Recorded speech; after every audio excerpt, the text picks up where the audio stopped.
seperti dewi yang dingin dan jauh, meskipun di dalam dirinya tersimpan semangat yang membara. Ketika mengetahui bahwa pedang kekacauan ada di tangan Luo Xiu, Shen Bingyu tampak terkejut. Tatapan hangat terpancar dari matanya saat memandang Luo Xiu, jelas menunjukkan ketertarikannya pada pedang itu. Luo Xiu hanya tersenyum dan berkata, untuk menguasai pedang kekacauan, seseorang harus memiliki tubuh kekacauan. Bahkan jika aku memberikannya padamu, kamu tetap tidak bisa menggunakannya. Shen Bingyu menatap Luo Xiu dengan mata berbinar, suaranya terdengar lembut dan menggoda, berbeda dari sosoknya yang biasanya dingin seperti gunung es.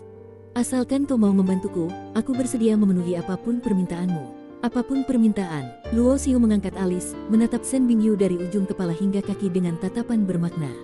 Apapun, jawab Shen Bingyu tanpa ragu, suaranya penuh keyakinan. Dia bahkan terlihat siap memberikan segalanya demi mendapatkan bantuan Luo Xiu, termasuk dirinya sendiri. Namun, Luo Xiu hanya menggelengkan kepala. Apa yang bisa kau tawarkan untuk mendapatkan pedang kekacauan dariku? Apakah kau tahu nilai dari pedang itu? Luo Xiu tidak tertarik pada godaan seperti itu. Baginya, Shen Bingyu hanyalah seorang teman biasa, bukan seseorang yang layak dipercaya hingga dia rela memberikan harta karun yang tak ternilai. Shen Bingyu terdiam. Dia tahu Luo Xiu benar. Pedang kekacauan adalah salah satu dari 3 harta karun legendaris di alam suci abadi. Konon, harta ini berasal dari inti hukum alam semesta itu sendiri, atau bahkan berada di atasnya. Harta-harta ini adalah impian para kaisar tak terkalahkan. Aku yang salah. Aku terlalu lancang, Shen Bingyu akhirnya berkata dengan nada kecewa. Dia menyadari bahwa dia tidak memiliki sesuatu yang cukup berharga untuk ditukar dengan pedang itu, apalagi cara untuk menjadi tubuh kekacauan yang dia dambakan. Dia tahu bahwa keinginannya sangat ambisius. Jika Luo Xiu tidak memiliki hubungan yang dekat dengannya, mengapa dia harus membantu? Shen Bingyu berbalik dan pergi tanpa kata-kata lagi. Luo Xiu tidak berusaha menahannya. Dia tahu bahwa ambisi Shen Bingyu adalah untuk mengejar jalan menuju keagungan, berharap suatu hari menjadi seorang kaisar abadi. Di jagat raya yang luas dengan 3.000 dunia besar, tak terhitung banyaknya jenius yang bermimpi menjadi yang terkuat. Namun, Luo Xiu tidak merasa wajib membantu mereka hanya karena dia memahami ambisi mereka. Setelah kejadian itu, segalanya tampak tenang. Putra Dewa Perang, yang terluka parah oleh pedang kekacauan, tidak pernah muncul lagi. Namun, Luo Xiu tahu, orang seperti itu tidak akan menyerah begitu saja. Di luar alam suci abadi, Putra Dewa Perang pasti akan memanfaatkan pengaruh besar sektenya untuk menyelidiki identitas asli Luo Xiu. Jika hal itu terjadi, tidak hanya Luo Xiu, tetapi juga Ji Xiaozi dan Ji Xuankong akan terancam. Bahkan Shen Bingyu, yang pernah berinteraksi dengannya, mungkin akan terseret dalam konflik besar ini. Di jagat raya yang luas, kekuatan kaisar abadi dari Sekte Zantian tidak dapat dianggap enteng. Perjuangan besar tampaknya tak terhindarkan. Sebagai teman, Luo Xiu merasa perlu untuk memberikan pengingat kepada Shen Bingyu dan adik seperguruannya, Qian Yun, tentang bahaya yang mungkin mereka hadapi. Mendengar penjelasan Luo Xiu, Shen Bingyu terdiam. Namun, Qian Yun, adik seperguruannya, tampak cemas, matanya memancarkan kebingungan dan rasa tak berdaya. Shen Bingyu tiba-tiba menatap Luo Xiu, matanya yang indah bertemu dengan tatapannya.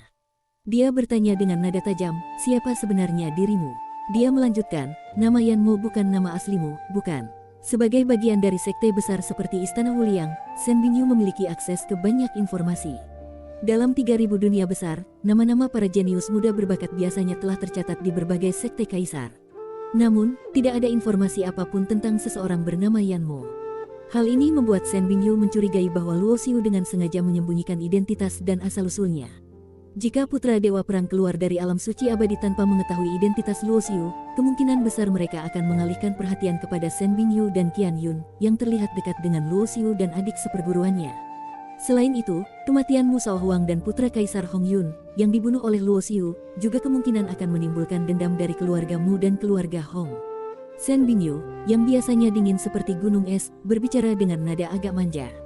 Kalau menurutmu aku dan adik seperguruanku akan terlibat masalah karena ini, bukankah seharusnya kau memberikan kompensasi kepada kami? Luo Xiu tersenyum tipis. Jika bukan karena aku, apakah kau pikir kau bisa melewati hukuman bencana guntur dan mencapai ranah Dewa Raja dengan mudah? Setelah berpikir beberapa hari, Luo Xiu akhirnya berkata, jika kau benar-benar menginginkan pedang kekacauan dan metode kultivasi tubuh kekacauan, itu mungkin, tetapi kau harus memenuhi satu syarat. Shen Bingyu langsung menunjukkan antusiasme. Syarat apa itu? Tanyanya, matanya bersinar penuh harapan. Luo Xiu menatapnya dengan serius. Syaratku sederhana tapi juga tidak mudah. Kau harus bersumpah dengan hati daunmu bahwa mulai sekarang kau akan mengikuti aku dan tidak pernah mengkhianatiku. Dia menambahkan, bukan hanya kau, tetapi adik seperguruanmu juga harus bersumpah. Selain itu, aku akan meninggalkan tanda di lautan jiwa kalian. Sumpah Dao dan tanda di lautan jiwa adalah sesuatu yang sangat serius. Jika sumpah Dao dilanggar, seseorang akan kehilangan seluruh keyakinan mereka terhadap jalan Dao, dan jiwa mereka akan hancur. Luo Xiu telah memikirkan ini dengan matang. Dia menyadari bahwa jalur kultivasi pribadinya tidak cocok dengan aturan pedang kekacauan atau batu keabadian. Dia telah memilih untuk mengembangkan Dao universalnya sendiri, sehingga dia tidak akan menggunakan aturan dari kedua artefak itu.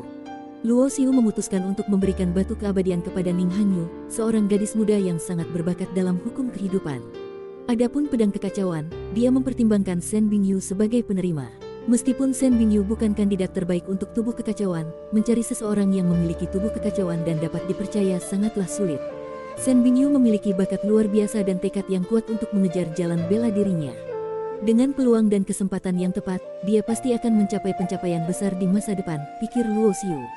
Kini, pilihan ada di tangan Shen Bingyu, apakah dia bersedia menerima syarat Luo Xiu atau tidak. Bersambung.